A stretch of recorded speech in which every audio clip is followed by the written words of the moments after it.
The snow fell in thick, lazy flakes outside the restaurant window, each one catching the amber glow of the streetlights before disappearing into the darkness.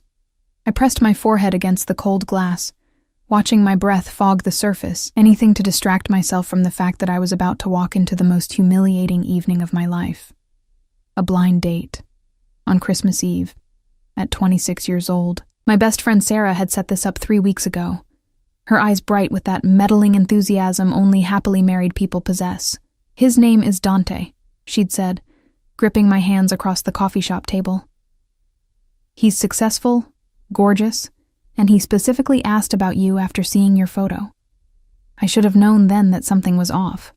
Men like that, successful, gorgeous, didn't need blind dates. They certainly didn't need someone like me. A pediatric nurse working double shifts to pay off student loans, living in a studio apartment where the heat only worked half the time, wearing a dress I'd owned since college because I couldn't afford anything new. But Sarah had been so insistent, and I was so tired of being alone. The restaurant she'd chosen was called Vincenzo's, tucked into a quiet corner of the city's financial district. I'd walked past it 100 times on my way to the hospital, never daring to look at the menu posted in the window. The kind of place where a single appetizer cost more than my weekly grocery budget. I pulled my worn coat tighter around my body, feeling the cold December air seep through the thin fabric. My shoes, black flats with a hole in the left sole, squeaked against the salted pavement as I approached the entrance. Through the frosted glass doors, I could see warm light, the glimmer of crystal, the soft movement of well-dressed people who belonged in places like this. I didn't belong here. My hand trembled as I reached for the door handle. But before I could touch it, the door swung open. A man in a black suit appeared, his face impassive, his eyes scanning the street behind me with practiced efficiency. "Miss Brennan?" His voice was deep, accented with something Mediterranean. I blinked. "Yes, but how—" "This way, please." He stepped aside, gesturing into the warmth. The interior of Vincenzo's smelled like expensive wine, fresh bread, and something else. Something rich and indefinable that made my stomach clench with hunger and inadequacy in equal measure. The man in the black suit guided me past the hostess stand, past tables filled with couples laughing over champagne, past a fireplace where flames danced behind ornate iron scrollwork. We moved toward the back of the restaurant, to a section I hadn't even noticed from outside. Private booths with high walls, dim lighting that felt both intimate and isolating. My heart hammered against my ribs. "He's waiting for you," the man said, stopping before a booth tucked into the corner, half hidden by a carved wooden screen. I smoothed down my dress, a simple navy blue thing that had seemed acceptable in my apartment, but now felt threadbare and cheap.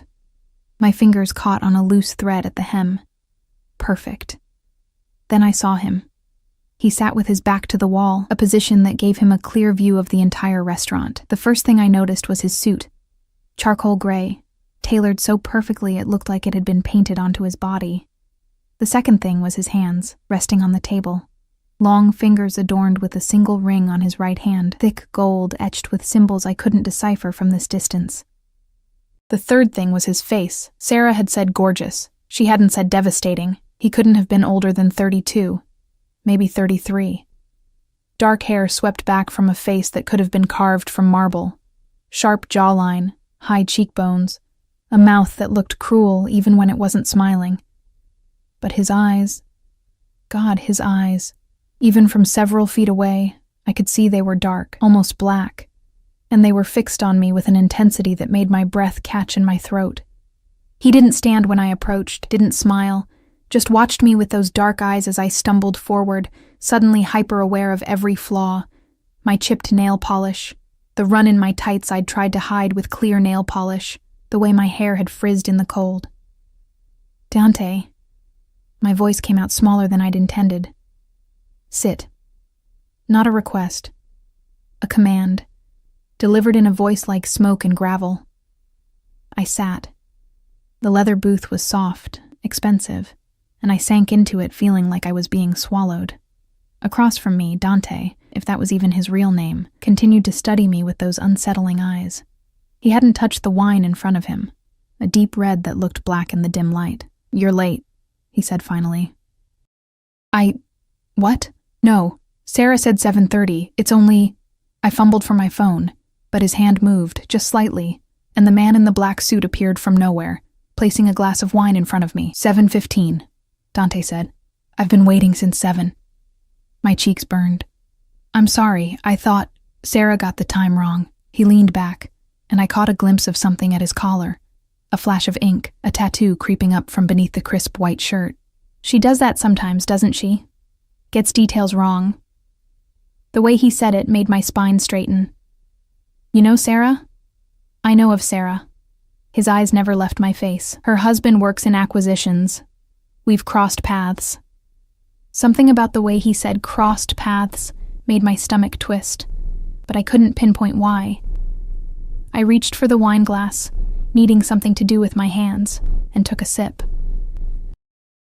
It was the best wine I'd ever tasted, which wasn't saying much given my usual budget extended to whatever was on sale at the corner store. You're a nurse, Dante said. Not a question. Pediatric nurse, at Mercy General. I set the glass down, trying to steady my shaking hands. Sarah must have told you. She did. He tilted his head slightly, and the movement reminded me of a predator calculating distance. You work the overnight shift twice a week, Wednesdays and Fridays. You take the bus because your car broke down 8 months ago, and you haven't been able to afford the repairs. You live alone on Morrison Street, 3rd floor, apartment 304. The blood drained from my face. How do you... You have a small scar on your left hand from a kitchen accident when you were 12. You don't talk to your mother anymore. Your father died when you were 19. He leaned forward, and I could smell him now. Something expensive and dark. Cedar and smoke. You're drowning in student debt and you skip meals to make rent. You're exhausted, Emma. You're so tired you can barely see straight. I should have run. Every instinct I had was screaming at me to get up, to leave, to get as far away from this man as possible, but I couldn't move, couldn't breathe, could only stare at him as he smiled for the first time, a slow curve of his mouth that didn't reach his eyes. How do you know all that? I whispered. I make it my business to know things. He signaled to someone I couldn't see, and suddenly there was food appearing on our table, dishes I hadn't ordered, hadn't even seen on a menu, especially about people who interest me. Why would I interest you? His smile widened, and I saw something dangerous flash in those dark eyes. That's what we're here to find out. I should have left then. Should have grabbed my coat and walked out into the snow and never looked back. But I was so hungry, and the food smelled so good, and there was something about the way he looked at me, like I was the only person in the world who mattered, that made me stay. Just for a moment. Just long enough to understand what I'd walked into. The man in the black suit reappeared, leaning down to whisper something in Dante's ear. I watched his expression shift. Saw something cold and deadly pass across his face before it smoothed back into that careful neutrality. "Excuse me," he said, standing in one fluid motion. "I need to make a phone call. Don't leave, Emma. We're not finished." He walked away, and I noticed for the first time that there were other men in black suits positioned throughout the restaurant, all of them watching our booth with the same practiced efficiency as the first one. My phone buzzed in my purse, a text from Sarah. "How's it going? He's gorgeous, right?" I stared at the message, then at the food cooling on the table, then at the men in black suits who were definitely not waiters. My hands were shaking again as I reached for my coat. That's when I saw it. Dante's phone, left on the table beside his untouched wine. The screen was lit up with an incoming message, and even from across the table I could read the preview. Package secured. The DeLuca situation has been handled. Awaiting your orders. DeLuca. Situation. Handled. Oh God. I stood up so fast I knocked my wine glass over, red liquid spreading across the white tablecloth like blood. One of the men in black suits moved toward me, but I was already backing away. My coat clutched against my chest. "I have to go," I said to no one, to everyone. I forgot. I have to, but I'd forgotten my purse. It was still in the booth, and when I turned back to grab it, I saw Dante standing at the entrance to our private section, his phone pressed to his ear, his eyes locked on mine. He lowered the phone slowly. "Sit down, Emma. I really need to." "Sit. Down." The temperature in the room seemed to drop 10 degrees. Every instinct I had was screaming danger, but my legs wouldn't move. The men in black suits had closed in, not threateningly, but enough that I understood. Leaving wasn't an option anymore. I sat. Dante returned to the booth, settling back into his seat with the casual grace of someone who'd never been denied anything in his life. He picked up his wine glass, took a slow sip, then set it down with deliberate precision. "You read my message," he said calmly. "I didn't mean to. You're afraid now." He studied me with those dark eyes. "Your pulse is racing. I can see it in your throat. You want to run." "Please," I whispered. "I don't know what this is, but I don't want any part of it. I'll forget everything. I swear You spilled wine on a $15,000 tablecloth," he interrupted, his voice still calm, still controlled. "That's unfortunate. $15,000 for a tablecloth. I'll pay for it," I said desperately, even though we both knew I couldn't. "I'll work it off. How?" He leaned forward again, and this time I could see the ink more clearly. A serpent or a dragon coiling up his neck. "You make $38,000 a year before taxes, after rent, utilities, loan payments, and food. You have approximately $200 left each month. How exactly would you pay me back, Emma?" Tears burned behind my eyes. "What do you want from me?" He was quiet for a long moment, his gaze never wavering from my face. Then he smiled again, and it was the most terrifying thing I'd ever seen. "I want you to have dinner with me," he said simply. "Is that so unreasonable?" Yes, I wanted to scream. Everything about this is unreasonable. But what I said was, okay, because I was trapped, and we both knew it. Dante gestured to the food, still untouched between us. "Eat, Emma. You're going to need your strength for what comes next." I forced myself to pick up the fork, though my hand trembled so badly I nearly dropped it. The pasta in front of me, something with cream and mushrooms that probably had a French name I couldn't pronounce, smelled divine, but my stomach was twisted into such tight knots I wasn't sure I could swallow. Dante watched me take the first bite, his dark eyes tracking the movement of my hand to my mouth like a scientist observing an experiment. I chewed mechanically, tasting nothing despite the explosion of flavors on my tongue. "Better," he murmured. "You're too thin. When's the last time you had a proper meal?" The question was so absurd given the circumstances that I almost laughed. Almost. "I eat. Ramen doesn't count. Neither does whatever vending machine coffee you survive on during your shifts." He cut into his own food with precise movements, the knife gliding through meat like butter. "You'll eat 3 meals a day from now on. I'll have it arranged. You'll have..." "What?" The fork clattered against my plate. "You can't just..." "I can." He took a bite, chewed, swallowed, all while maintaining eye contact. "I do what I want, Emma. The sooner you understand that, the easier this will be." "Easier." My voice cracked. "What is this exactly? Why am I here? Why did you..." I gestured helplessly at the table, at him, at everything. "Sarah said this was a blind date, but you already knew everything about me. You've been watching me." "Yes." The casual admission hit me like a physical blow. "That's insane. That's stalking. Call it what you want." He set down his silverware, giving me his full attention. The intensity of his gaze made me want to shrink into the leather booth and disappear. 3 months ago, you were leaving the hospital after a double shift. It was raining. You gave your umbrella to a homeless woman sitting outside the emergency entrance, then walked 6 blocks in the downpour to your bus stop. I remembered that night, remembered the woman's grateful smile, the way the rain had soaked through my scrubs, how I'd shivered the entire bus ride home. 2 months ago, Dante continued, you spent your day off volunteering at the children's shelter on 5th Street. You brought books from your own collection, even though you can barely afford groceries. Last month, you covered a coworker's shift, even though you were already working 60 hours that week, because her daughter was sick and she'd have lost her job otherwise. Each word felt like he was peeling back my skin, exposing parts of myself I'd never meant for anyone to see. How do you know all this? I told you.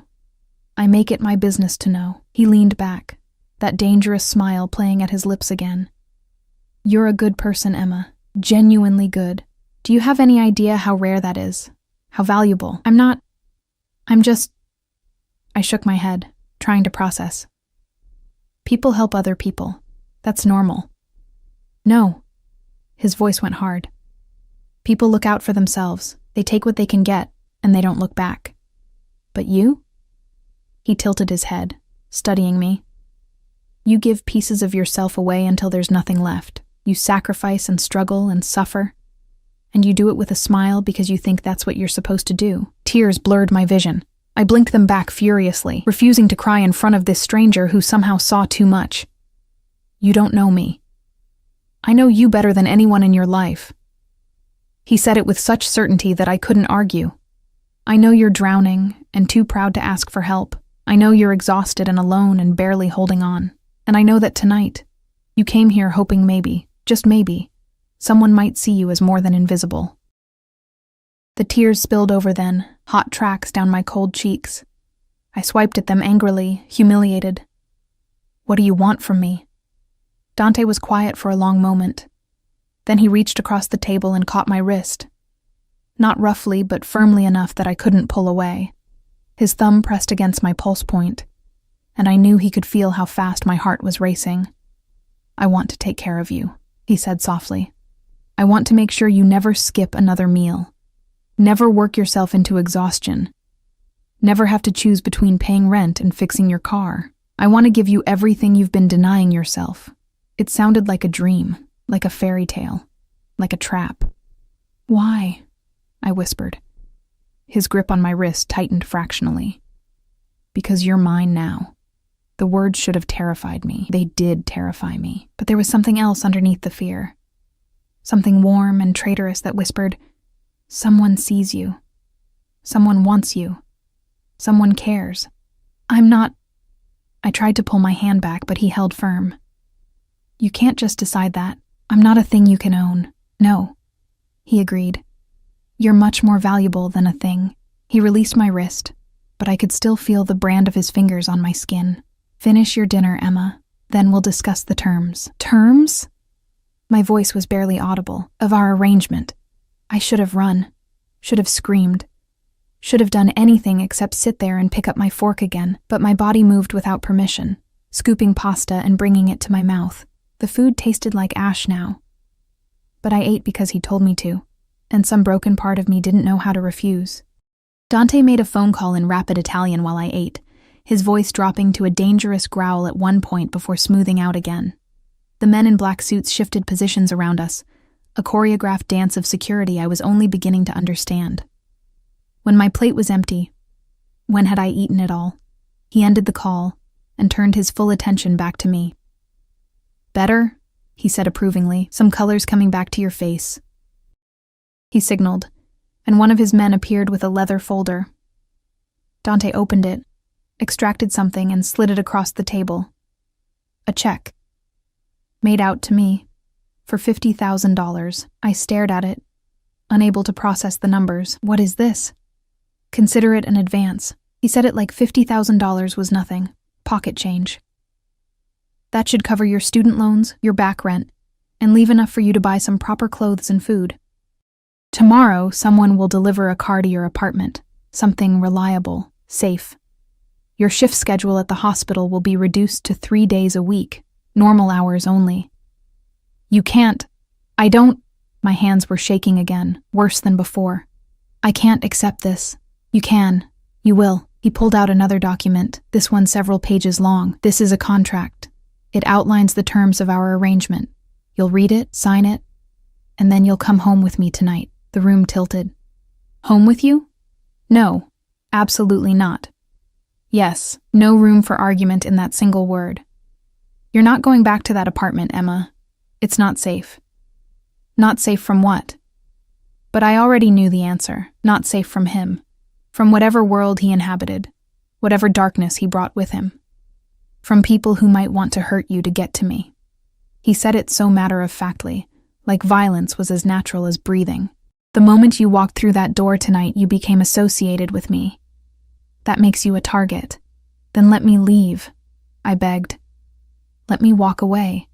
I'll forget all of this, I swear. Too late. His eyes went cold, glacial. You think I'd let you go now, after I've finally found you? He stood, buttoning his suit jacket with practiced ease. You have two choices, Emma. Come with me willingly, or come with me unwillingly. Either way, you're coming. The men in black suits closed in tighter. My purse appeared on the table. When had someone gotten it? Along with my coat. Dante held out his hand, waiting. I looked at that hand, at the gold ring glinting in the dim light, at the power and danger it represented. Then I looked at the check, at the contract, at the exit that was blocked by armed men. I'd come here tonight hoping for connection, for someone to see me. I'd gotten my wish in the most twisted way possible. Slowly, hating myself, I reached out and placed my hand in his. His fingers closed around mine like a vice, warm and possessive. He pulled me to my feet, and I stumbled against him, close enough to feel the heat radiating from his body, to smell that intoxicating scent of cedar and smoke, and something darker underneath. Good girl, he murmured against my hair, and I hated how those words made something in my chest flutter. He kept hold of my hand as we walked through the restaurant, past the curious stares of other diners, past the hostess who wouldn't meet my eyes. Outside, the snow was falling harder now, coating the city in white. A black SUV waited at the curb, engine running, windows tinted so dark I couldn't see inside. One of the men opened the back door. Dante gestured for me to get in. I hesitated at the threshold, 1 foot on the curb, 1 foot in whatever nightmare I was stepping into. This was it. My last chance to run, to scream, to fight. But where would I go? Back to my freezing apartment, my crushing debt, my exhausting life of barely surviving. At least this prison came with warmth, with food, with someone who saw me, even if his gaze held something dark and possessive that should have sent me running. I climbed into the SUV. Dante slid in beside me, close enough that our thighs touched. The door closed with a heavy thunk that sounded like a cell door locking. The driver, another man in a black suit, pulled smoothly into traffic without a word. Where are we going? My voice sounded strange, distant. My penthouse. Dante's hand found mine again in the darkness, his thumb tracing circles on my palm. Don't worry, you'll be comfortable there, comfortable. As if comfort was what I should be concerned about. As if I wasn't sitting next to a man who'd just bought me like property, who'd threatened me into compliance, who had situations handled and messages about packages secured. The city lights blurred past the windows as we drove through streets I recognized, then into neighborhoods I'd only seen from a distance. Places where the buildings touched the sky, and the people inside them never worried about making rent. Dante made another phone call, this time in English, but using terms I didn't understand. Clean the guest room. Have clothes delivered by morning, sizes. He glanced at me, his eyes traveling over my body with clinical assessment. Size 4, maybe 6. Conservative styles for now. And get rid of the wine stain at Vincenzo's. I don't want questions. The wine stain. The $15,000 tablecloth. The trap that had closed around me the moment I'd knocked over that glass. Had it been a trap? Or had I walked into it willingly, drawn by desperation and loneliness and the seductive promise of being seen? The SUV pulled up to a building that was all glass and steel, modern architecture that screamed money and power. A doorman rushed to open the vehicle door before Dante's guard could move. The man's eyes widened when he saw Dante, and he stepped back immediately, his gaze dropping. Mr. Salvatore, he said, his voice tight with fear or respect. I couldn't tell which. Salvatore. So Dante wasn't even his real first name. Or maybe it was his last name, or maybe both were lies. Everything about this man was a carefully constructed facade, and I'd stumbled into it like a moth drawn to flame. We crossed a marble lobby where everything gleamed. The floors, the walls, the chandelier that must have cost more than I'd make in 5 years. The elevator was mirrored on all sides, and I caught sight of myself. Small, pale, insignificant next to Dante's commanding presence. His reflection was all sharp angles and dark intensity, while mine was soft edges and exhaustion. We didn't match. We'd never match. The elevator rose so smoothly I barely felt the movement, the numbers climbing higher and higher until they stopped at pH. The doors opened directly into an apartment.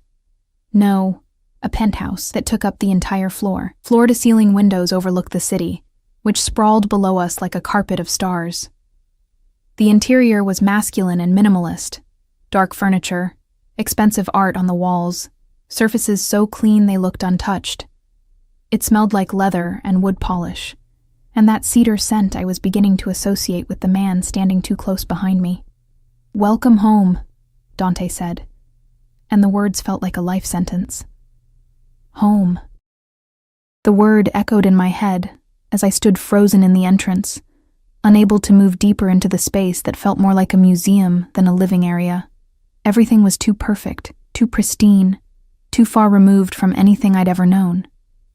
Dante moved past me with the confidence of someone who owned not just this space, but the entire world around it.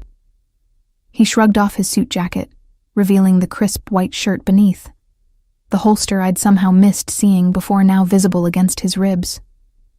A gun. Of course he carried a gun. My stomach dropped. "Marco will show you to your room," Dante said, gesturing to one of the guards who'd followed us up.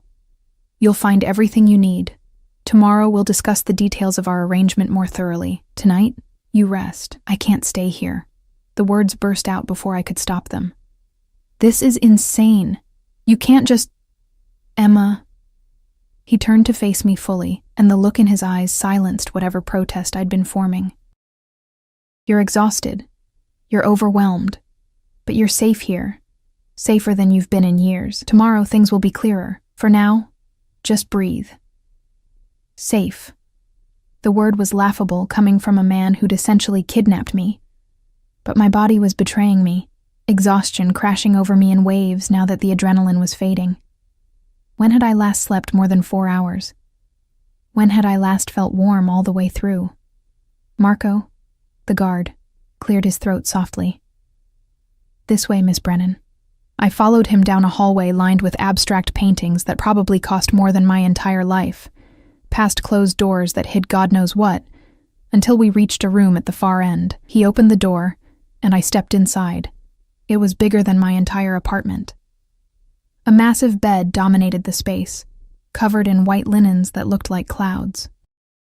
There were windows overlooking the city, a bathroom visible through an open door that gleamed with marble and gold fixtures, and a walk-in closet that was currently empty, but could probably fit a family of 4. "Mr. Salvatore had this prepared for you," Marco said, his voice carefully neutral. "If you need anything, there's a phone by the bed. Press 1 for the kitchen, 2 for security, 3 for Mr. Salvatore directly. 3 for Mr. Salvatore." As if I'd willingly call the man who'd taken away every choice I had. Marco left, closing the door behind him with a soft click. I waited, counting to 60, then tried the handle. Unlocked. I wasn't sure whether to be relieved or more frightened. He didn't need to lock me in because where would I go? 50 floors up, surrounded by his people, in a part of the city where I stuck out like a stain on silk. Even if I made it to the street, he'd find me. He'd already proven he could track my every movement. I moved to the windows, pressing my palms against the cold glass. The city spread below me, all those tiny lights representing lives being lived, people who were free to come and go as they pleased. Had it only been a few hours since I'd walked into Vincenzo's, it felt like a lifetime ago. My reflection stared back at me, hollow-eyed and pale. Who was I now? Not the Emma who'd woken up this morning, annoyed about working Christmas but grateful to have a job. That Emma felt like a stranger already. Someone naive enough to think a blind date was the worst thing that could happen to her. A knock on the door made me jump. "Yes?" My voice cracked. The door opened and a woman entered carrying a tray. She was older, maybe 60, with kind eyes and gray hair pulled back in a neat bun. She wore a simple black dress and moved with the quiet efficiency of someone who'd been in service for years. "I'm Maria," she said in accented English. "I manage Mr. Salvatore's household. I brought you some tea and something to help you sleep." She set the tray on the nightstand, a pot of tea, a cup, and a small white pill in a dish. I eyed the pill warily. "What is it?" "Just melatonin," Maria said gently. "Nothing harmful. Mister." Salvatore thought you might have trouble sleeping in a new place. She poured the tea with practiced hands. You should change out of those clothes. There's a robe in the bathroom, and I'll have proper sleepwear brought up. I don't need... Please. Her eyes met mine, and I saw something there. Sympathy? Understanding? Let me help you. It will be easier if you just let me help. Easier. Everyone kept using that word, as if any of this could be easy, but I was so tired, and the tea smelled like chamomile and honey, and Maria's hands were gentle as she guided me toward the bathroom. I caught sight of myself in the massive mirror. My makeup smeared, my hair wild, that cheap navy dress hanging off my frame, and felt tears burn behind my eyes again. I'll draw you a bath, Maria said, already moving toward the enormous tub. You'll feel better once you're warm. I wanted to argue, to maintain some shred of dignity or resistance. But what was the point? I was here. He'd won. Fighting would only make it harder, just like Maria said. The bath was heaven, scented oils and heat that seeped into my bones, washing away the grime of the day, if not the stain of what had happened. Maria had left the robe as promised, thick white terry cloth that felt like being wrapped in a cloud. When I emerged, she was waiting with a nightgown, simple but clearly expensive, the fabric cool and soft against my skin. Drink your tea, she urged, pressing the cup into my hands. And take the pill. You need rest. I obeyed, too numb to resist. The tea was sweet and warm, coating my throat. The pill was small, easy to swallow. Maria fussed around the room, turning down the bed, dimming the lights, treating me like I was something precious and breakable. Has he done this before? The question escaped before I could stop it. Brought women here? Maria paused, her hand on the light switch. When she turned to face me, her expression was carefully controlled. No, Miss Brennan. Never. In the 5 years I've worked for Mr. Salvatore, you're the first woman to set foot in this penthouse. I didn't know whether that made things better or worse. Sleep now, Maria said softly. Tomorrow is a new day. She left, and I was alone in this enormous room with its enormous bed and enormous windows, showing me how small I was in comparison to everything around me. The melatonin was already taking effect, making my limbs heavy, my thoughts fuzzy at the edges. I climbed into the bed, sinking into mattress that probably cost more than a year of my salary. The sheets smelled fresh and clean, and despite everything, my body relaxed into the comfort it had been denied for so long. My last thought before sleep claimed me was, I should be more afraid. But God help me. I was too exhausted to care. I woke to sunlight streaming through windows I'd forgotten to close, and the disorienting sensation of not knowing where I was. The room came into focus slowly. Too big, too bright, too expensive. And memory crashed back like a wave. Dante. The restaurant. The contract I hadn't signed. The choice that wasn't a choice. Christmas Day. I was supposed to be at the hospital, working my shift, bringing cheer to sick children who had to spend the holiday in hospital beds. Instead, I was here, in a penthouse prison, owned by a man whose last name I'd only learned by accident. My phone. Where was my phone? I scrambled out of bed, searching frantically until I found my purse on a chair I didn't remember putting it on. The phone was dead. Of course it was. I'd forgotten to charge it last night in the chaos. But there was a charger on the nightstand, plugged in, and waiting like someone had anticipated my needs. Someone. Him. I plugged in the phone and waited for it to power on, my heart hammering.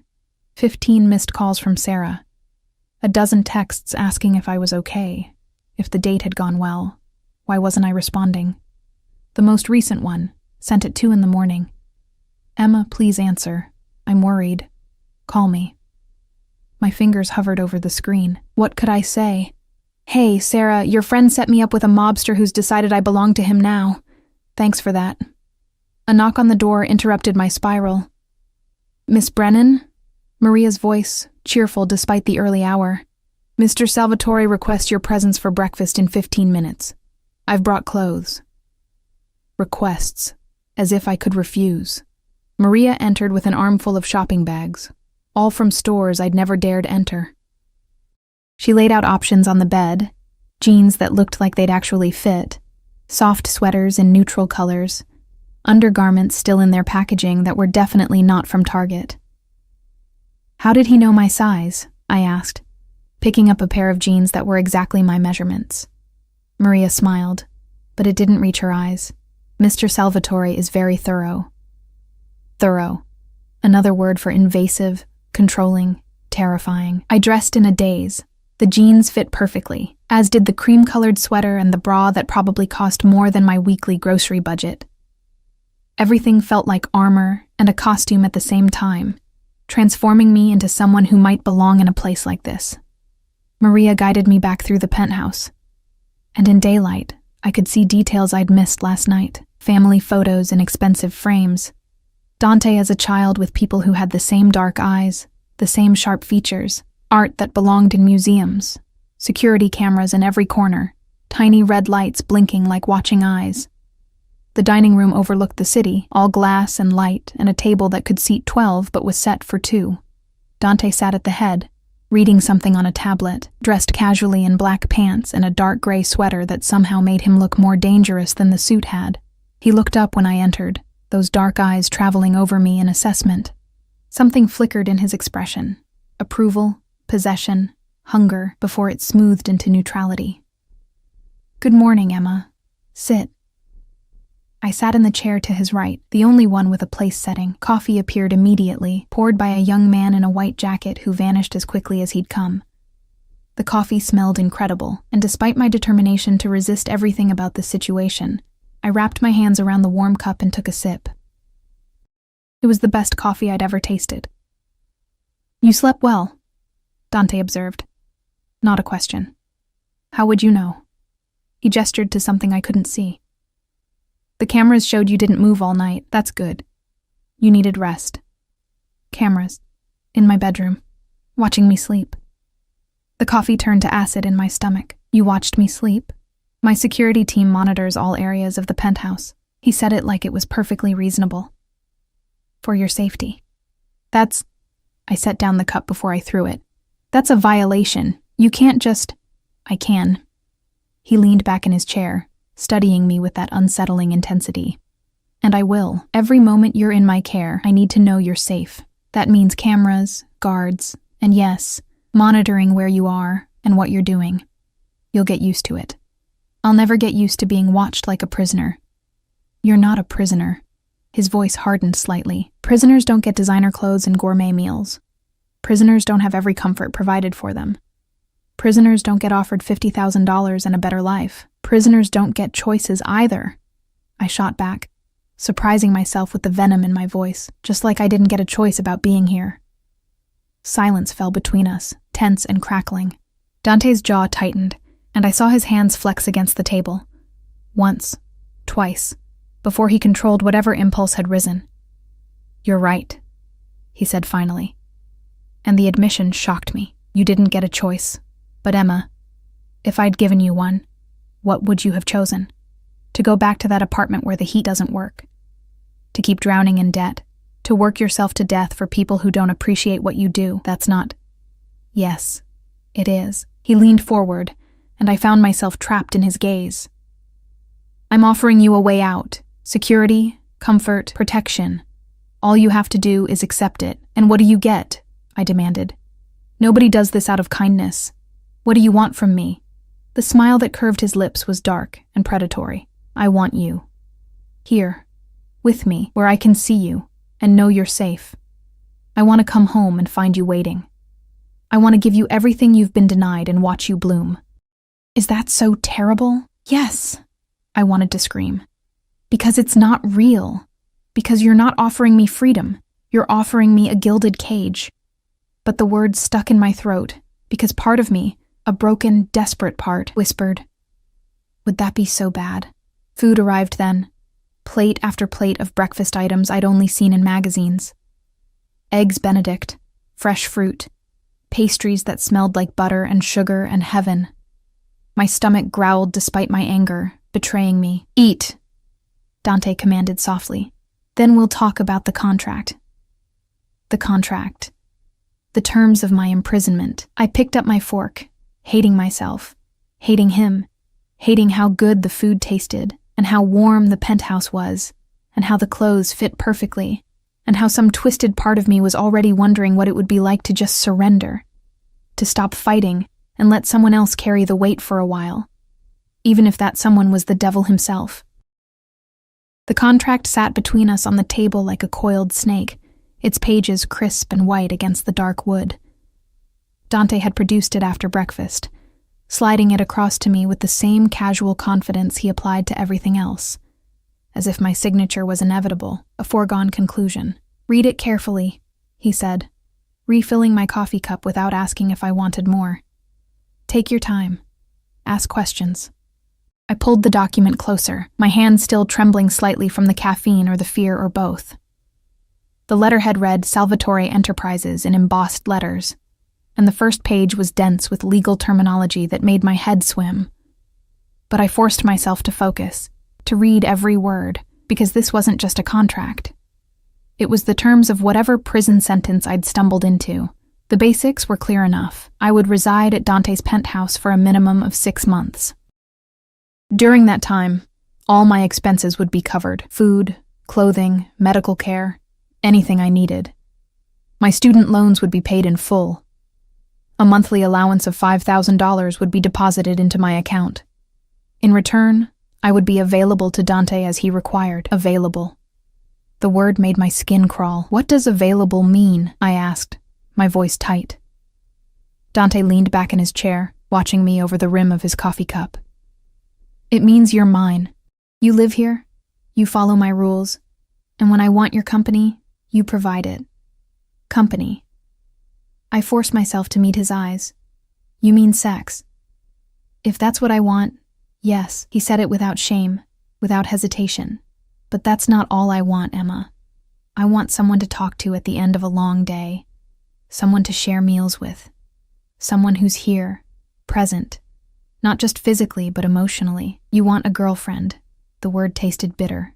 "Except I don't get to leave, and you're paying me to be here. I want more than a girlfriend." His eyes darkened, and something in his expression made my breath catch. "I want you to belong to me completely. Your time, your attention, your presence. In exchange, you'll have everything you've ever needed and more." I looked back down at the contract, my vision blurring. There were clauses about confidentiality. I couldn't discuss anything I saw or heard while living with him. Clauses about my whereabouts. I needed permission to leave the penthouse, and would always be accompanied by security. Clauses about termination. If I breached the contract, I'd owe back every penny he'd spent on me, plus damages. It was airtight. A trap designed by lawyers who knew exactly how to cage someone while making it look like a choice. "What if I refuse?" I whispered. "What if I don't sign?" Dante set down his cup slowly, deliberately. "Then you'll owe me $15,000 for the tablecloth, plus the cost of last night's meal, the clothes you're wearing, and the accommodations I've already provided. Call it $20,000, give or take. I'll expect payment within 30 days. $20,000. Money I didn't have and couldn't get. That's extortion. That's business." He tilted his head, studying me. "But I'm not unreasonable, Emma. If you truly want to walk away, I'll give you an alternative. Work off the debt. At your current nursing salary, accounting for taxes and your existing obligations, it would take approximately," he paused, calculating, 4 years, during which time I'd expect regular payments with interest, of course. 4 years. 4 years of drowning even deeper, of never escaping the cycle of debt and exhaustion. 4 years of knowing he was out there, watching, waiting for me to miss a payment so he could collect. Or I could sign. 6 months in a gilded cage, and then freedom with enough money to start over. Except, I didn't believe for a second that it would end after 6 months. Men like Dante didn't let go of things they decided were theirs. "I need time to think," I said, pushing back from the table. "You have until this evening." Dante stood as well, towering over me even from several feet away. "I have business to attend to today.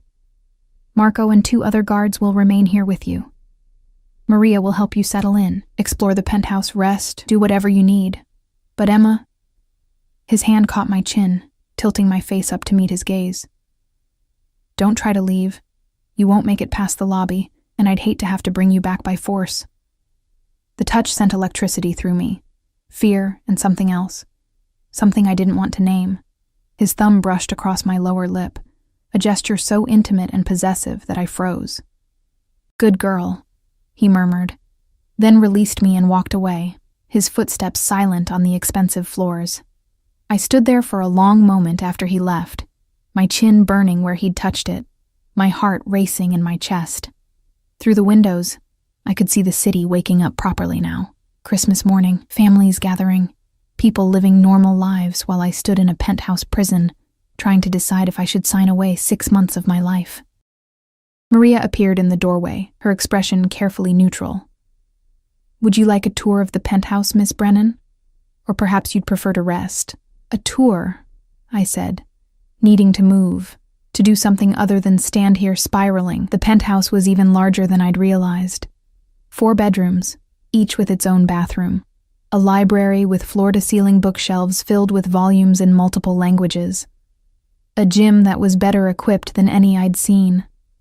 A media room with a screen that took up an entire wall, and Dante's office, which Maria showed me from the doorway without entering. "Mr. Salvatore's private space," she explained. "No one enters without permission." I peered inside, catching glimpses of dark furniture, more books, and a massive desk covered in papers and computer monitors. The room smelled like him, cedar and smoke and power. "Has he ever brought anyone else here?" I asked again, needing confirmation of what she'd told me last night. "Any other women?" Maria shook her head firmly. "Never. Mr. Salvatore is very particular about his privacy. He doesn't bring business associates here. He doesn't host parties. And until you, no woman has crossed this threshold." "Why me?" The question burst out before I could stop it. "What makes me so special that he'd go to all this trouble?" Maria's expression softened with something that might have been pity. "That's a question only Mr. Salvatore can answer, Miss Brennan. But I've worked for him for 5 years, and I've never seen him look at anyone the way he looks at you, the way he looks at me, like I was something precious and breakable that he wanted to protect and possess in equal measure." My phone buzzed in my pocket. It had been buzzing periodically all morning with texts from Sarah that I'd been ignoring. This time, though, it wasn't Sarah. It was an unknown number. "Stop ignoring your friend. Tell her you're fine and spending Christmas with family. Don't make me remind you of the confidentiality clause you haven't signed yet. D." I stared at the message, ice flooding my veins. He was watching. Even when he wasn't here, he was watching. I typed back with shaking fingers. "You're insane." The response came immediately. "I'm thorough. There's a difference. Now text Sarah before she calls the police." He was right, of course. Sarah would absolutely call the police if I kept ignoring her, and that would create complications neither of us wanted. With numb fingers, I opened her message thread and typed out a lie that tasted like ash. "Hey, sorry for the radio silence. Date went great, actually.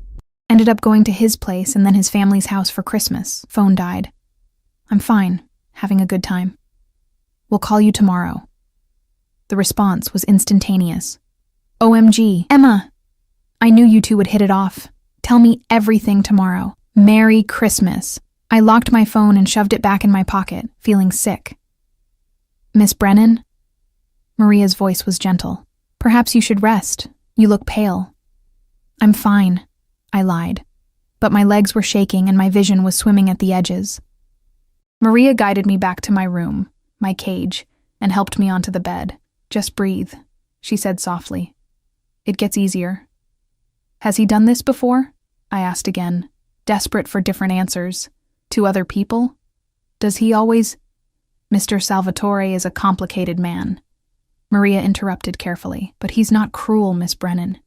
He protects what's his, fiercely. Sometimes that protection looks like control. But it comes from—" She paused, choosing her words carefully. "It comes from a place of caring, even if the methods seem extreme. Caring. As if kidnapping someone and forcing them into a contract was an act of love. But I was too exhausted to argue, too overwhelmed to process anymore.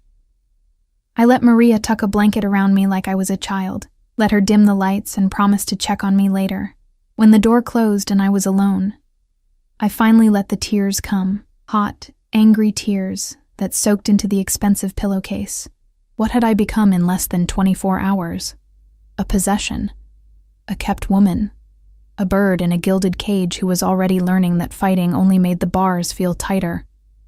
I must have fallen asleep because I woke to darkness outside the windows and the smell of food wafting from somewhere in the penthouse. My phone showed it was nearly 7 p.m. I'd slept the entire day away, exhausted from emotion and stress and the weight of decisions I didn't want to make. There was a note on my nightstand in handwriting I didn't recognize. Dinner at 7:30. Dress nicely. The black dress in your closet will do. D. I crumpled the note in my fist, fury rising hot and fast. He was ordering me around like I was his property, like I'd already signed the contract and given up every shred of autonomy, but I went to the closet anyway and found the black dress he'd mentioned. Simple, elegant, probably worth more than a month of my old salary. It fit perfectly, of course. Everything he'd chosen for me fit perfectly, because he'd been watching me long enough to know every detail, every measurement, every vulnerable piece of my life. I looked at myself in the mirror, hair loose around my shoulders, minimal makeup because I'd refused to use anything from the collection of expensive cosmetics that had appeared in the bathroom, feet bare because I couldn't bring myself to put on the heels he'd also provided. This was my rebellion. Small, petty, meaningless. But it was mine. I found him in the dining room, already seated, wearing a different suit than this morning, this one navy blue, tailored to perfection. He looked up when I entered, and his eyes traveled down my body slowly before settling on my bare feet. One dark eyebrow lifted. No shoes? I don't feel like wearing shoes in my own home, I said, putting emphasis on the last two words. A smile ghosted across his lips. Not amused exactly, but something close. Sit, Emma. I sat, and food appeared immediately. Christmas dinner, I realized. Turkey, mashed potatoes, vegetables roasted to perfection, everything I would have missed by working my hospital shift. The irony wasn't lost on me. Have you made your decision? Dante asked, cutting into his turkey with precise movements. I picked up my fork, buying time. What if I ask for changes to the contract? What if I want to negotiate? What would you negotiate? The camera's in my bedroom. I forced myself to meet his eyes. I want them removed. I need privacy. No. The answer was immediate, inflexible. Your safety is non-negotiable, the cameras stay. Then I want them turned off at night, when I'm sleeping. He considered this, his head tilting slightly. I can agree to that. The cameras will only record movement, not constant footage after midnight. What else? I hadn't expected him to concede anything, and the small victory made me bolder. I want to keep working. Not full-time, but I want to keep my nursing license active. Volunteer work, at least. Absolutely not. His voice went hard. You going back to that hospital, being exposed to anyone who might want to hurt you to get to me? It's out of the question. Then I want something else to do, I pressed. I can't just sit here all day doing nothing. I'll go insane. Dante set down his silverware, studying me with those dark, intense eyes. What would you like to do? The question caught me off guard. I hadn't expected him to ask, to care. I don't know. Read, study? Maybe take online classes? Done.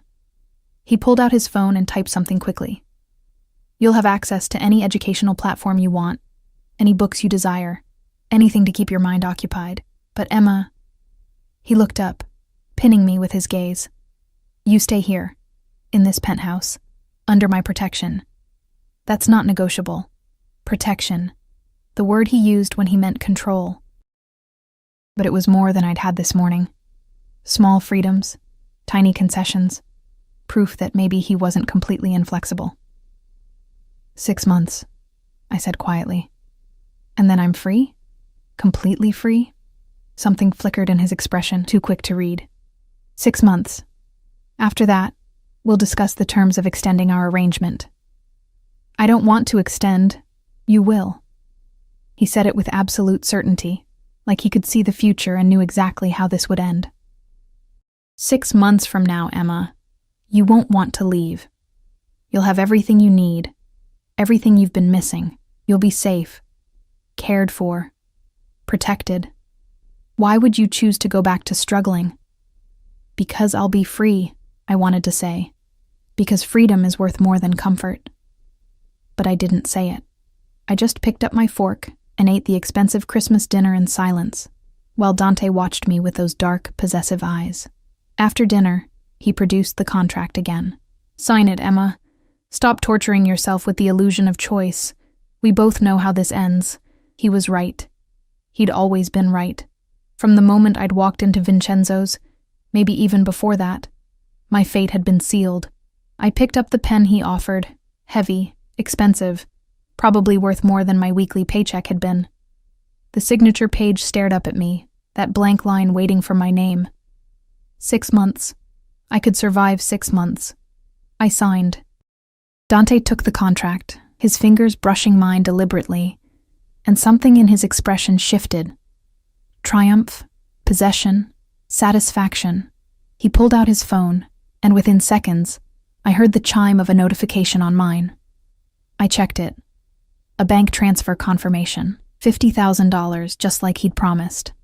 "Welcome home, Emma," Dante said softly, dangerously. "Now you're truly mine." The first week passed in a blur of adjustment and resistance, of learning the boundaries of my new existence while testing them at every opportunity. Dante was gone most days, disappearing before dawn and returning late at night, always accompanied by his shadows in black suits. But even when he wasn't physically present, I felt him everywhere.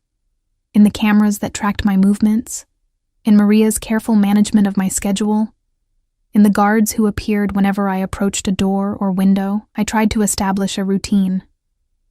Mornings in the library, losing myself in books I'd never had time to read. Afternoons studying online courses in child psychology. Dante had been true to his word about education. Evenings waiting for him to come home, hating how my pulse quickened when I heard his footsteps in the hallway. He was possessive in ways that should have terrified me, but instead created a confusing cocktail of fear and something darker. He wanted to know what I'd done every moment he was gone, what I'd eaten, what I'd read, who I'd spoken to, though the answer was always the same: no one. He'd touch me constantly, a hand at the small of my back, fingers threading through my hair, his palm pressed against my cheek, claiming ownership with every casual caress. But he didn't push for sex, and I couldn't decide if that was a relief or more unsettling. He'd kiss me sometimes, hard and demanding, his hands gripping my hips or tangling in my hair, pulling me against him until I was breathless and dizzy. Then he'd pull away, leaving me confused and aching, his dark eyes glittering with satisfaction at my response. "When you're ready," he'd murmur against my temple. "When you come to me willingly, not because of a contract, but because you want to. That's when I'll have all of you." It was a different kind of trap, one that required my surrender rather than my submission. 2 weeks in, I made my first real mistake. I'd been reading in the library when I found his laptop, left open on the desk. He was in the shower. I could hear the water running from his bedroom suite. The screen showed an email chain, and my name caught my eye before I could stop myself from looking. Emma Brennan. Background report. My hands shook as I scrolled through the document. Everything was there. My entire life laid out in clinical detail. My father's death from cancer when I was 19, leaving behind medical bills that had destroyed my mother. My mother's subsequent spiral into alcoholism and our estrangement. My decision to become a nurse despite the crushing debt. Every job, every address, every relationship I'd ever had, and photos. God, so many photos. Me leaving the hospital, me at the grocery store, me sitting alone in my apartment, visible through a window I'd never thought to cover, surveillance photos taken over months. The date on the earliest one made my stomach drop, 8 months ago. He'd been watching me for 8 months before that blind date. "Find something interesting?" I spun around so fast I knocked the laptop, catching it before it fell. Dante stood in the doorway, hair damp from the shower, wearing only dark pants that hung low on his hips. The tattoos I'd glimpsed that first night were fully visible now, a serpent coiling up his ribs, symbols and script in a language I didn't recognize covering his chest and arms. "You've been watching me for 8 months, I said, my voice shaking. 8 months. How is that not insane? He moved into the room with that predatory grace, and I backed up instinctively until my spine hit the bookshelf. "I told you I make it my business to know things. I saw you at the hospital 9 months ago." You were comforting a child who'd just lost his mother, telling him stories, making him laugh even though he was broken inside. And I thought, he stopped in front of me, close enough that I could smell his soap, see the water droplets still clinging to his collarbone. I thought, there's something genuine in this world after all. So you stalked me? The words came out as barely a whisper. I learned about you, he corrected. I wanted to understand what made you different. Why you gave so much when you had so little. Why you smiled even when you were exhausted. Why you were real when everyone else was performing. His hand came up to cut my face, thumb tracing my cheekbone. And the more I learned, the more I knew I had to have you. Had to protect you before this world crushed all that light out of you. You don't protect people by imprisoning them, I said.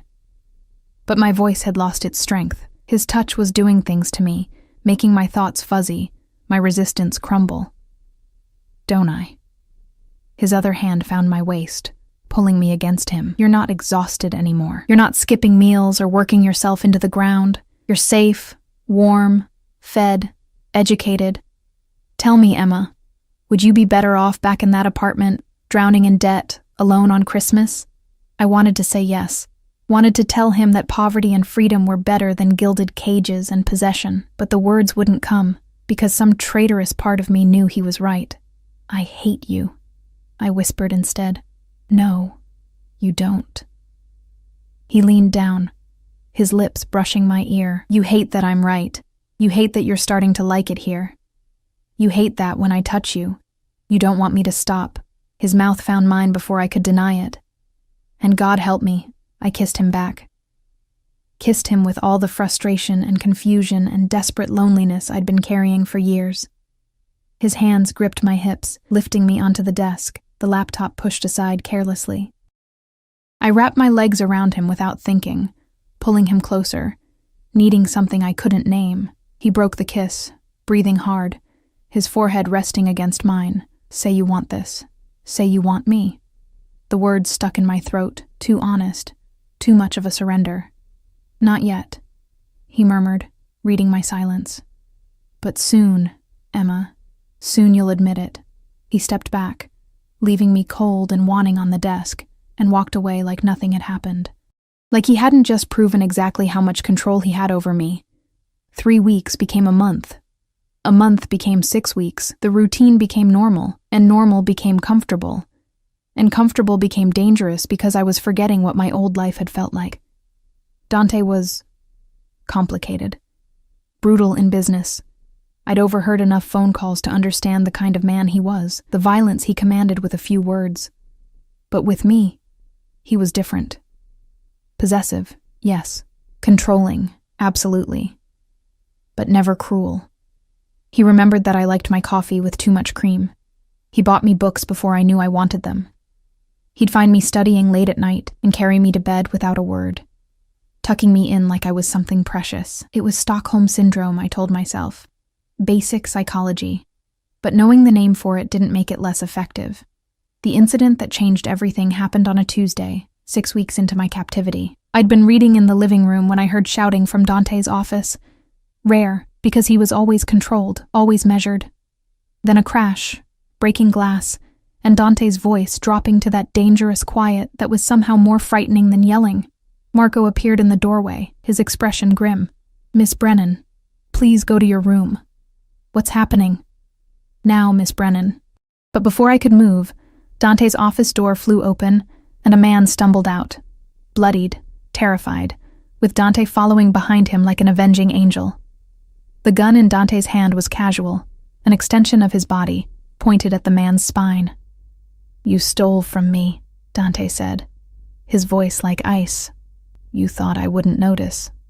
Thought you could skim from shipments and I'd be too busy to care. Dante, please, I have a family. So did the people whose products you cut with poison. The gun didn't waver. How many died because you wanted a bigger profit margin? 3? 4? The man was crying now, ugly sobs that made my stomach turn. Please, I'll pay it back, He saw me then, standing frozen in the living room, and something desperate flashed in his eyes. He lunged toward me, and everything happened too fast. Marco moving to intercept, the man pulling a knife from somewhere, Dante's roar of fury. The gunshot was deafening in the enclosed space. The man dropped, blood pooling beneath him, and suddenly there were guards everywhere, moving the body, cleaning the floor, erasing what had just happened with practiced efficiency. But all I could see was Dante, standing over the corpse with that gun still in his hand, his eyes finding mine across the room. This was who he really was, not the man who bought me books and tucked me into bed. This man, this killer who just ended a life without hesitation, without remorse. I ran. Made it to my room and locked the door, my whole body shaking so hard my teeth chattered. The image of that man's eyes, alive one moment, empty the next, was burned into my retinas. I pressed my hands over my mouth to keep from screaming. Footsteps in the hallway, then Dante's voice, calm despite what had just happened. "Emma, open the door." "Go away." My voice cracked. "Open the door or I'll break it down. You have 3 seconds." He would do it. I knew he would. On trembling legs, I crossed to the door and unlocked it, then backed away as he entered. He'd cleaned the blood off his hands, but there were still specks on his shirt.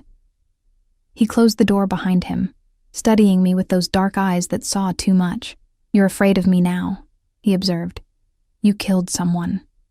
I wrapped my arms around myself. "Right there in your home, He tried to hurt you." Dante's voice went hard. "The moment he moved toward you with that knife, his fate was sealed. He was desperate. He was dead the moment he betrayed me." He crossed to me in 2 strides, gripping my shoulders. "Listen to me, Emma. I am not a good man. I've never pretended to be. I've killed before and I'll kill again. But every violent thing I do, every brutal decision I make is to protect what's mine. And you," his grip tightened, "you are mine. Anyone who threatens you threatens me, and I eliminate threats." "This is insane," I whispered. "You're insane." "Maybe." His hand softened on my shoulders, becoming almost gentle. "But I'm your insanity now. For better or worse, we're bound together. You signed the contract. You took my money. You're living in my home, wearing clothes I bought, eating food I provide. You're already mine, Emma. You've been mine since the moment you walked into Vincenzo's. I want to leave." The words came out broken. "I can't do this. I can't." "Yes, you can." He pulled me against his chest, and I should have fought, but I was shaking too hard. "You're stronger than you know. You'll get through this. And tomorrow it will be easier. The day after, easier still. Until you realize that this..." He gestured to encompass the penthouse, himself, everything. "This is where you belong." I cried against his expensive shirt while he held me, one hand stroking my hair, murmuring things in Italian I didn't understand. The man who just killed someone without blinking was comforting me like I was a child, and the cognitive dissonance was almost worse than the violence had been. Eventually, exhaustion won. He carried me to the bed, removed my shoes, covered me with blankets. I felt him sit beside me, his hand continuing to stroke my hair long after I should have fallen asleep. "I know you're afraid," he said quietly, probably thinking I was asleep. "But you're safer with me than you've ever been, Emma. I'll burn the world down before I let anything happen to you, even if you hate me for it." The weeks after that were different. I stopped pretending I had any control, stopped fighting the inevitable. Dante had been right. It got easier. The memory of the dead man faded, replaced by the routine of my days, the comfort of knowing every need would be met. He was more careful around me after that, keeping his business separate, ensuring I never saw that side of him again. But I knew it was there, lurking beneath the expensive suits and careful touches. I'd seen the monster, and there was no unknowing it. But here's the thing they don't tell you about monsters. Sometimes they're the only ones who truly see you. Sometimes their possessiveness feels like being cherished for the first time in your life. Sometimes their darkness becomes familiar enough that you forget what the light looked like. 4 months in, something shifted. I was in the library, my sanctuary, when Dante came home early. I heard his footsteps, knew he was looking for me, and found myself setting down my book with anticipation rather than dread. He appeared in the doorway, still in his work suit, looking tired in a way I'd learned to recognize. Bad day. Difficult decisions. blood on his hands that no amount of washing would clean. "Come here," he said quietly. I went. Not because I had to, not because of the contract, but because I wanted to ease that tension in his shoulders. Wanted to be the light in his darkness the way he'd somehow become the steady ground beneath my chaos. He pulled me onto his lap as he sank into one of the leather chairs, burying his face in my neck. "Tell me about your day," he murmured against my skin. "Tell me something good." So I did. Told him about the psychology course I was taking, about the theory I'd been reading, about the coffee Maria had made that morning that had been perfectly sweet. Normal, mundane things that seemed to drain the violence out of him inch by inch. His hands moved over me, not sexual, just grounding, needing to feel me solid and real beneath his touch. "You're happy here," he said. Not quite a question. "I'm content." The admission felt like defeat and victory simultaneously. "You were right. I don't skip meals anymore. I'm not exhausted all the time. I'm learning things, growing in ways I couldn't before, but..." He pulled back to look at me, reading the hesitation in my voice. "But sometimes I miss the freedom to choose. To walk outside without guards, to see friends, to just exist without being watched." He was quiet for a long moment, his jaw working. Then, "The contract ends in 2 months. I know. I'm not letting you go, Emma." His eyes held mine, dark and intense and absolutely certain. "I'm not capable of it. You've become necessary. Like breathing. Like existing. I don't function without you anymore." It should have sounded insane, obsessive, unhealthy. Instead, it sounded like the most honest thing anyone had ever said to me. "What if I want to go?" I asked softly. "Then I'll let you." The words seemed to cost him something. "I won't trap you forever if you're truly miserable." "But Emma..." His hand cupped my face, forcing me to meet his gaze. "Ask yourself if you really want to leave. Ask yourself if going back to that lonely apartment, that exhausting life, is actually what you want, or if maybe, just maybe, you found something here worth keeping." The question hung between us, heavy with implications. I thought about my old life, the crushing debt, the loneliness, the exhaustion that lived in my bones. Then I thought about this life, the comfort, the security, the way Dante looked at me like I was the only thing in the world that mattered. "I don't know," I whispered honestly. "You have 2 months to decide." He leaned forward, pressing his forehead to mine. "But I'm going to use every moment of those 2 months to convince you to stay, to show you that what we have here is real, even if it started wrong. And if I still want to leave at the end?" His jaw clenched, and I saw the war in his eyes, the monster who wanted to cage me forever versus the man who wanted me to choose him freely. "Then I'll let you go," he said finally. "But Emma, you'll have to look me in the eye and tell me you don't want this. You'll have to mean it. No lies, no pretending. Complete honesty." I nodded, knowing that he was counting on the fact that I couldn't lie to him. That after 4 months of living in his space, breathing his air, learning his rhythms, I was too tangled up in him to separate truth from captivity. His mouth found mine then, and this kiss was different from the others. Softer, almost tentative, asking rather than demanding. I kissed him back, my hands threading through his hair, and felt something in my chest crack open. This was surrender, but it was also choice. This was captivity, but it was also the safest I'd ever felt.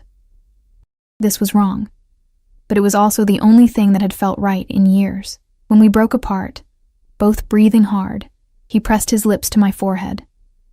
"Stay with me, Emma. Choose me. Choose this." "You're impossible," I murmured against his throat, "but I'm yours." He said it fiercely, possessively.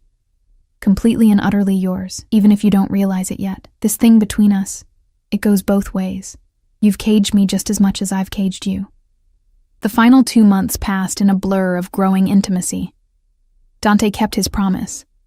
He courted me like we were starting fresh, like I had a real choice in the matter. He took me to private rooftop gardens, always heavily guarded but beautiful nonetheless. He cooked for me sometimes, late at night when his staff was gone, making traditional Italian dishes while I sat on the counter and watched. He introduced me to his sister over video call, and she'd welcomed me with open arms, oblivious to how I'd come into her brother's life. He opened up about his past, the family business he'd inherited at 22 when his father was killed, the enemies he'd made, the violence he'd survived. He showed me scars and told me stories, pulling back the curtain on the monster until I understood that he was just a man trying to survive in a world that rewarded brutality. And slowly, terrifyingly, I fell in love with him.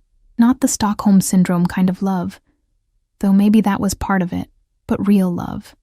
The kind that saw his flaws and chose him anyway.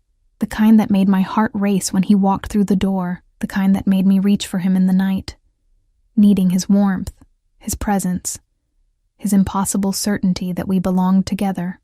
The 6-month mark arrived on a Saturday in late June. 6 months since that blind date on Christmas Eve. 6 months since my life had irrevocably changed. Dante had been tense all week, and I knew why. The contract expired today. I could walk away, take my money, start over somewhere he couldn't find me. He'd promised to let me go if I truly wanted it. But did I want it? I stood at the floor-to-ceiling windows, looking out at the city that had once felt so far away. The sun was setting, painting everything in shades of gold and pink. Behind me, I heard Dante enter the room, his footsteps heavy with dread. Emma. Just my name. Waited with everything unsaid. I turned to face him. He looked wrecked, hair disheveled like he'd been running his hands through it, tie gone, shirt partially unbuttoned. His eyes held something I'd never seen before. Fear. Real, genuine fear that I would leave. The contract expires at midnight, he said unnecessarily. You're free to go whenever you want. I'll have Marco drive you anywhere, give you references, make sure you're set up in a new place. Whatever you need. And if I stay? My voice was steady, clearer than it had been in months. Something flickered in his expression. Hope. Desperate and raw. If you stay, we renegotiate. No contract this time. Just you and me, choosing each other every day. You'd have more freedom. Guards still, because I can't compromise on your safety. But you could work again if you wanted, see friends, live something closer to a normal life. Closer to normal, I echoed, but not actually normal. Emma, nothing about my life is normal. He crossed to me but stopped a few feet away, like he was afraid to touch me and find out I was already gone. I'm a criminal. I hurt people for a living. I have enemies who would kill you just to hurt me. Normal was never an option for us. I know. I stepped closer, closing the distance he'd left. I've known that for months, and I'm still here. You're here because of the contract. No. I placed my hand on his chest, feeling his heart hammering beneath my palm. I'm here because somewhere along the way, this stopped being a prison and started being home. Because you see me, Dante, the real me, not the tired nurse or the good person or the struggling woman. Just me, Emma. And you chose me anyway. His hands came up to grip my waist, almost painful in their intensity. Say it clearly, Emma. Please. I need to hear it. I looked up at him, this impossible, violent, possessive man who'd rearranged my entire life, and smiled. I'm staying. Not because of money or contracts or fear. I'm staying because I choose you. I choose this. I choose us. The sound he made was almost anguished. He crushed me against him, burying his face in my hair, his whole body shaking with relief. You're sure? Emma, you have to be sure because I'm not strong enough to let you go twice. I'm sure. I pulled back enough to look at him. I love you. God help me. I love you even though you're crazy and possessive and you probably need therapy. He laughed. Actually laughed, the sound rough and beautiful. I definitely need therapy. But Emma... His hands framed my face, thumbs brushing away tears I hadn't realized I was crying. I love you more than I thought I was capable of loving anything. You're my light in the darkness, my reason for existing, my everything. He kissed me then, and it was different from every kiss before. This wasn't possession or demand or even persuasion. This was promise. This was choice. This was two broken people choosing to build something whole together. When we broke apart, both breathless, I whispered against his mouth, "Take me to bed." Emma. Not because I have to, not because of a contract, because I want to, because I'm choosing you, all of you, everything you are. The look in his eyes was pure possession, mixed with reverence. He lifted me effortlessly, carrying me toward his bedroom, the one I'd never entered, the sanctum he'd kept separate until I was ready. And I was ready. Ready to fully surrender to this twisted, beautiful thing we'd built. Ready to be his completely, the way he'd already become mine. 6 months later, I stood in the pediatric wing of St. Mary's Hospital, my badge clipped to the scrubs Dante had insisted be custom-made for comfort.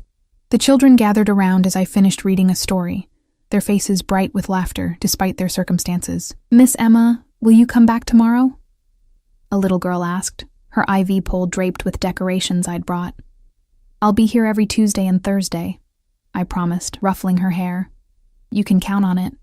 Marco waited by the door, always present but less obviously than before. I'd gotten used to the guards, the way they shadowed my movements. They were part of my life now, part of the package deal of loving Dante Salvatore. My phone buzzed. A text from Dante. "Dinner at 7. I'm cooking. Don't be late." I smiled, typing back, "I'll be there. Love you." The response was immediate. "Love you more. Always."